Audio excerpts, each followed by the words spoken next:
So the point I was trying to get to is if you take something like a quadcopter, you could absolutely fuel it with gas or It'd be whatever. loud as fuck. But it would depending on how you mitigate It'd be the an noise engine from the quad rotors. Yeah, but what these people are describing is nothing like that. These people are describing things that are silent, that go from 0 to 1,000 miles an hour in a split second, things that defy physics Right. as we understand them. Yeah. This is not something that I think that the U.S. government has. If you look at well, and then you have NASA, which worked. The best they could come up with was the space shuttle. Right. Do you think that there was something way better than the space shuttle that they just never used, that they had, and they kept it on the back burner? This is such a good point, because it's kind of like a practical point about how, he was mentioning earlier that companies like Raytheon or publicly traded companies may not necessarily have technologies that are that much worse than the most secret government technologies. Governments are not necessarily doing better than privatized organizations, as Tesla kind of proved with his rockets. So I think that, this is an interesting point about practicality, about what we actually have, militaristically speaking, technologically speaking, and what we're dealing with when we see an object that shoots from 0 to 60 at 1,000 miles per hour. So... yeah. Didn't want to let anybody know, but the way they would use it is they would pick people up and erase their memory and toy with their asshole. That's crazy. Well, that's less likely than the hundreds of billions of galaxies. Just in our own known universe, right? Each one with hundreds of billions of stars. Each star with who knows how many fucking planets. That's somewhere out there that's something more advanced than us. Maybe 1,000 years, maybe 1,000,000 years. But it's figured out how to come here. I got the same question then. Why hasn't anyone discovered them? Why has SETI failed? Search for extraterrestrials. This is such an annoying question, because once again, look, like I said, I respect Tim Pool, but when he's talking about science, he just talks about something that doesn't seem like I get the feeling that he knows what he's talking about. We haven't discovered them because we can't even look at all the damn stars. We haven't discovered them because they're going to make an interesting point of how long it takes for our waves, for light to even get to other planets. There are stars out there that, since we've discovered them, we would not have had enough time to even shoot a beam to say, hey, are you guys there? So, and even outside of that, we're talking about the technologies. Are we certain that a future civilization is going to be using radio transmission? And if they use radio transmission, it could only be a tiny, minuscule fraction of their evolution. So then when you're going out there and you're examining only a tiny portion of the sky, looking specifically for radio transmission, which could have been in existence for possibly only a fraction of that star's evolution or the planet harboring that star, then of course, you're not just going to easily find them. We're talking about the volume of space is so immense. To say that it's like finding a needle in a haystack, I don't even know if that would be analogous. It's so much bigger. Anyways. Industrial intelligence. Why haven't the chimps invented guns? They've started using more tools, but... Right. Why haven't they invented guns, though? I don't know. So why hasn't SETI found UFOs? It's the same fucking answer. They're not advanced enough yet. It's a real simple answer. The industrial age is pretty fucking recent. Right. I mean, you think about when people invented cars, you're talking about 1800. That's really recent. And we've only used flights, 1800. It sure sounds like Joe Rogan believes in UFOs, which is weird, because he always tries to claim that he doesn't. So I don't know. Look, I respect these guys, but to me, that's like a sellout type of approach.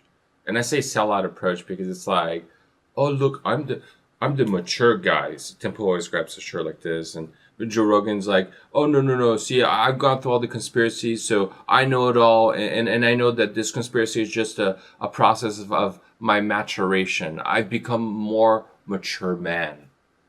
I'm a mature man. Come on, guys. If you talk like this, why don't you believe in the UFOs? And why aren't you being clear? And why aren't you supporting people who believe in UFOs instead of making weird, ridicule faces? Just saying. Hundreds. High power radio transmission is only in the past 100 years or so. Right. Well, you ever seen the movie Contact? Maybe. That's an old one, right? It's Jodie Foster and Matthew McConaughey. It's based on Carl Sagan's book about contact with space and with aliens, how it's going to go down. I think I did see it recently. I can't remember. Interesting take on it.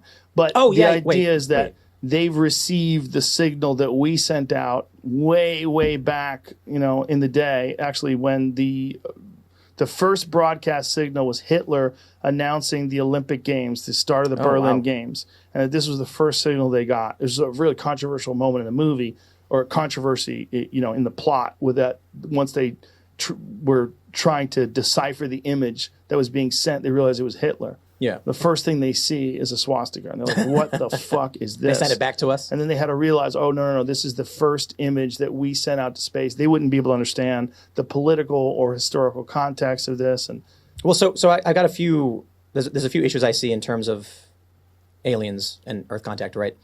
We are substantially more connected, in an evolutionary chain to ants than we are to any alien.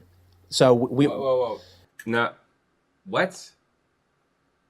That's not true. And I'll tell you why. Because we don't know how long the DNA and whether the DNA has only been endemic to Earth itself. Now, if you're to take other theories like, let's say, panspermia, which postulates the possibility that comets or asteroids could have taken biological material from one planetary or moon system into another, well, if panspermia is real, then anytime you get life anywhere in any corner of the galaxy, you have to readily assume that probably, life with the same type of basic segments of that DNA is probably proliferated around that corner of the galaxy.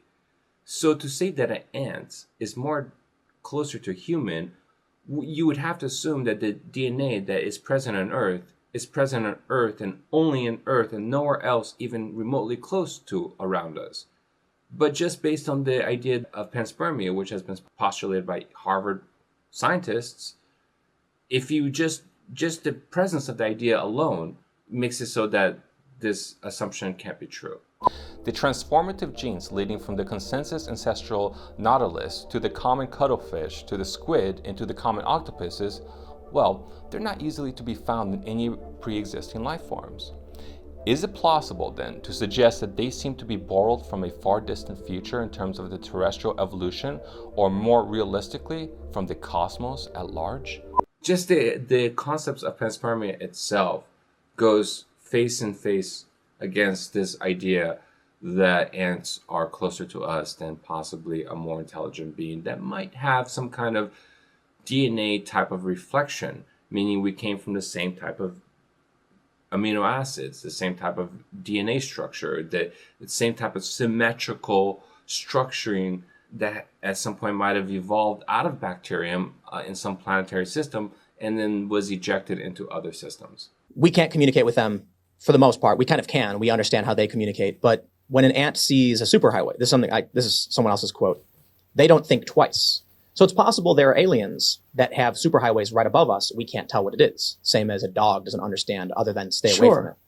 But one of the issues I think is often neglected in the conversation about aliens is we assume aliens would be on a very similar planet to us. We assume that they would have some kind of gaseous atmosphere. Perhaps it's a liquid atmosphere. And one of the things that I would ask of a researcher, because I'm not the expert, is... Okay. No, I don't assume that aliens have to have the same planet. I assume that certain aliens that might visit us and that we can physically see and that might utilize technologies that we might understand might come from a similar planet, not to mention the idea of convergence evolution. Why do you think a shark and a dolphin looks the same? Yes. Why is it that the aliens always seem to look like, well, us, our favorite species? They always seem to look like a bipedal primate. Well, if you think about it for just a second, that can't be. There is no way that aliens, if we ever do encounter them, are going to be bipedal primates, let alone look just like us, except with some gnarly stuff on our forehead, and maybe they speak English with an Indian accent. A shark and a dolphin looks the same because they live in the same environments. So then the idea that, you have these aliens that kind of look like humanoid form, it makes sense. They don't have to be that genetically connected to us, just as a shark is way more different to a dolphin than a dolphin is to us, but a shark tends to be more similar in phenotypical features and the way it just generally looks. So I'm getting ahead of this argument. Let me just keep playing. The fact that we have the proper balance of oxygen in the atmosphere to manipulate fire, which allows us to, separate elements and then create computers and components and fuels, wouldn't exist on a planet without the same, atmosphere we existed in. Stop. I can answer that really easily. Yeah. There's no known propulsion system for any of these crafts. These things are not using fire. They don't have a heat signal. They don't know what they are. They don't know how they work. I don't mean propulsion. I mean the separation of elements, the manipulation of elements, right? So we melt things and separate them and break them down. They don't believe that that's how it works. No, but I mean, like, how do you even start from? I'm sure there's an answer.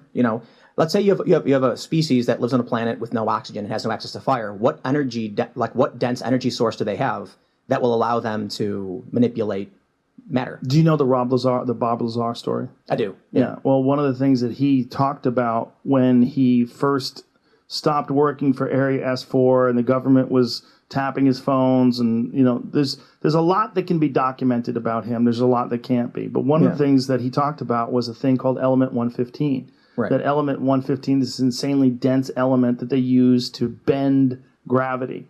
And that the way he described the way the propulsion system works, it's like putting a bowling ball in the center of a very soft mattress. And that all of the other mattress, all the rest of the mass of the mattress bends around the intense mass of the bowling ball. And that this is how these incredibly advanced aliens from this other planet this is their propulsion system. That was from, Well, yeah, he talked about the propulsion system was the idea that in between where the weak nuclear force was kind of exchanging with this gravity, that I guess Bob Lazar said that it was almost like a cavity in space-time that was blown up, almost like you blow up a bubble. And then the idea is that you kind of just suddenly pop the bubble, which allows the craft to instantaneously go from point A to point B, and as big as you make the bubble. So as if you make the bubble like miles long and then suddenly pop it gets there instantly. So that's the idea I think that Bob Lazar was talking about. Star Trek, though, the concept of warp was around for a really long time. It's very similar to the concept of warp. Is based on Einstein's theory of gravity. I mean, yes, both of them are. Both Bob Lazar's propulsion theory and the warp theory are not that different from each other, because the warp theory is about bending space in a donut-like form. They're just different applications of the same concept of essentially bending space in a manner. I think the only difference between Bob Lazar is that you are technically not in this space-time. It's as if you kind of pop in and out. And they're talking about like bending space in a regular basis, and I think with the warp field. I think they're very similar concepts if you really try to look at what Bob Lazar is talking about. This is the whole idea. If you could find something that could do that. But here's the thing. When Bob Lazar talked about this in the late 80s, early 90s, this element didn't exist. Right. Now it does. It wasn't proven until they did it in a particle collider. I believe it was 2013. So he was talking about this element far before it was, and he's apparently, this is the big rumor, he apparently had taken some of that from a lab and through George Norrie, and was it George Norrie? Yes. They did some experiments on on television and showed that this stuff had made light and fog bend. I think he's talking about George Knapp. I don't think George Norrie worked with Bob Lazar. I think it was George Knapp. And in a way that they couldn't describe. He also didn't he also claim to see a small alien creature on his way out? He said he saw something that was sitting down, but he doesn't know if it was a model that they were using, like if they had created something that was supposed to be the size of a thing that could fit in these crafts, because these crafts, he said, were designed for things that were far smaller than human beings. I'm pretty sure in the initial interview he gave when he went public was that he saw an alien, and then later on changed it saying, I don't know if it was maybe a model or a puppet. Yeah, he said he thought he saw something sitting down and two people standing over it looking at it. He said he thought he saw an alien. You know, but he's probably, I mean, I don't know. I mean, look, he said it was literally for like a half a second. Like he's walking by a window and he sees something inside of it. Imagine being a guy who's in your 20s and you're a propulsions expert, and it's been proven that he worked at Los Alamos Labs, and it's been proven that he did put a fucking jet engine. It's been proven that he did put a jet engine on a Honda. I mean, he's a genius. He's and you talk to him, he's an incredibly smart guy. Now imagine you get sent off to Area S4, and they show you this thing that you know doesn't even exist, and they tell you about this propulsion method that they don't understand, and they say that they found this a long time ago in an archaeological dig. And they want you to back engineer it because you're a propulsions expert and they're running out of options. This is true. The archaeological dig is a really important point because if you find a UFO intact from an archaeological dig, I would assume it's in Antarctica, not in some, desert field. I mean, of course, it depends on the material science. I mean, I don't know what material this is made out of. I don't know if there's any kind of corrosive properties to these materials. I think there may not even be. So maybe I'm wrong. So maybe it could be just some random Grand Canyon type of archaeology. But, with all this weird stories coming out of Antarctica, you have to wonder, Just thought. Studying this for decades. No one knows what the fuck it is or how you can make it work. And then they do test flights with this thing. And then he tells his friends about these test flights. After he gets fired. You know how he got fired? Do you know a story about him getting fired? He leaked it or something, yeah. No, his wife was fucking her flight instructor. Oh. And so when his wife was fucking her flight instructor, they told him he couldn't work anymore. And he's like, why not? Well, they were tapping his phone. Because when you have top secret clearance to work on UFOs, I guess they don't want your wife fucking her flight instructor, because then you're going to go crazy, right? And you have a lot of imbalance at home, right? So he doesn't know why. They don't tell him why. So he takes his friends and he tells them, listen, this is real. They're running these experiments. I know you're thinking I'm crazy. This is what I've been working on. So he takes them to this area where you used to be able to have access to, but once he did this, they closed off access and pushed it far back to where the public has access to. And he showed them these things doing these impossible maneuvers in the desert, in the night sky. This I remember. And so then he gets arrested. And so when he gets arrested, he was in fear of his own life. He goes public and tells this whole story, and then they erase his past. They erase his social security number. I just got to pause this too. I mean, Joe Rogan sure knows a lot. He knows everything about this case, about Bob Lazar, for somebody who doesn't seem to be a believer. And for somebody who claimed that aliens only visit once in a while. If it's only once in a while, why do you know so much about his life? And why do you seem to believe so much about his life? This is why I said sellout. Because it's as if he just wants to be this mature guy and just say, I'm the mature one and everybody else who believes in it, is a fake. Just own up to what you believe in, man. What do you believe in? Can you really recite such a specific story like that? Know every single little detail? Try to convince Temple that it's all real? But somehow it only comes once in a while? Erase his education background, even though people that knew him and knew he worked at Los Alamos Labs. He takes George Norrie of a tour of Los Alamos Labs, knows the people that work there. They all say hi to him. He takes them on a tour around the laboratory. Yeah. Shows them the devices they use for biometric security. And I think the one thing you can't ignore is that there was documentation that he did work at one of these places. Yes. And they later claimed he didn't. Yes. And I think I was watching the thing on, maybe it was Netflix. I think he promoted that, right? It was on Netflix. They show the paper, we found it. Yes. He clearly was there. He was in the employee registry. Yeah, right. Yeah. No. But for me, man, I'd love to believe it all. He's been insanely consistent about that story. No, you wouldn't love it at all. For 40 years. It's very obvious. I want to believe. You know what I mean? For 30 years, whatever it's been. Yeah, I want to believe too. That's the problem. Man, Pixar didn't happen. I want to believe, but that's nonsense. Pixar, it didn't happen is nonsense. Well, how do you What about Neanderthals? No, what about dinosaurs? There's no pics. I'm more so joking, right? What I mean is, show me the evidence, right? I get it. Let's, the challenge with... Right here. Right here, sir. Right there.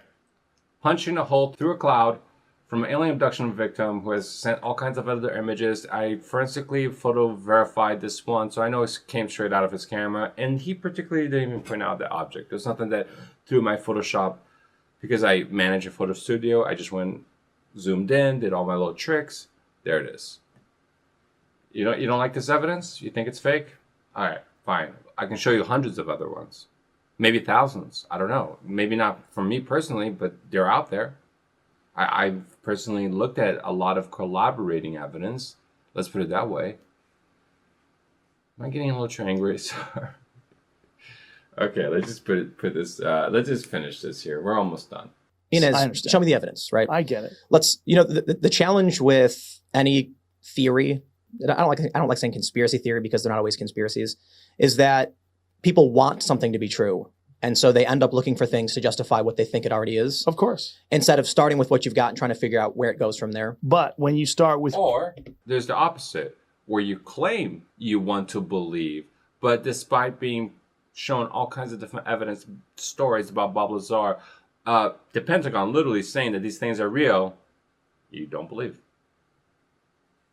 There's the vice versa. I just had to, Got a guy who was living in Vegas, was taking these flights out to Area S4, knows the place, knows it inside out, can describe it very accurately. Also worked at Los Alamos Labs, describes that very accurately. Right. Yeah, it proves he worked there. Yeah, it also proves he's also a legitimate scientist. But what when you talk to the guy, he's a brilliant guy. He's not a nut. Right. But what? Are you saying aliens? That doesn't mean aliens. No, I'm just asking. So it doesn't mean aliens, but that. But what else does it mean? What is it? The government's working on flying saucers? The Pentagon is covering up that these things are... I mean, you just quoted the Pentagon saying that these things are making unbelievable maneuvers. You told Tim Pool that the dynamics of the crafts were of impossible physics.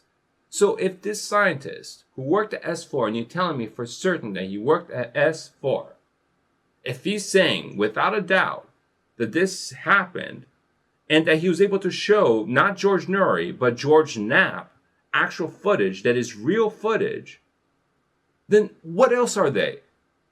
My dog? My dog has just gotten up, a brand new drone?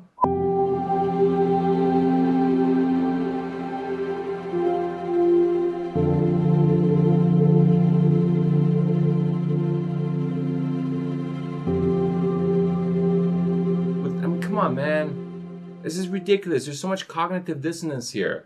And that's why I wanted to make this episode. We're at the very end. I'll just keep playing.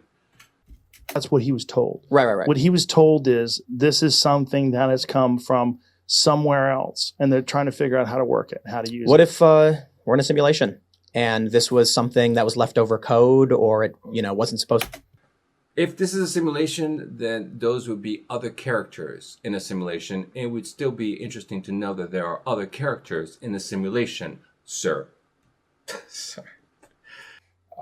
Be placed in this curtain iteration? Or what if there's multiple dimensions that we don't have access to and that these things do? See, that's a more relevant question because then you're actually talking about the origins of where the extraterrestrial beings are coming from. Are they from a different planet? Are they from a different dimension?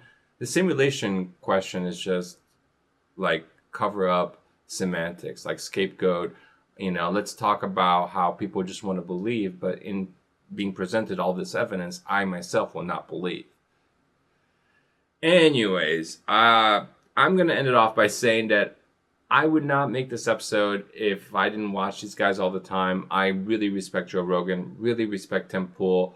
But when it comes to ufology, there are certain things that, for the audience, for the viewers, I just wanted to inform them of some things that may not be obvious if you just relied only on this particular interview. Anyways, thank you so much for joining me. This is Felipe, signing out.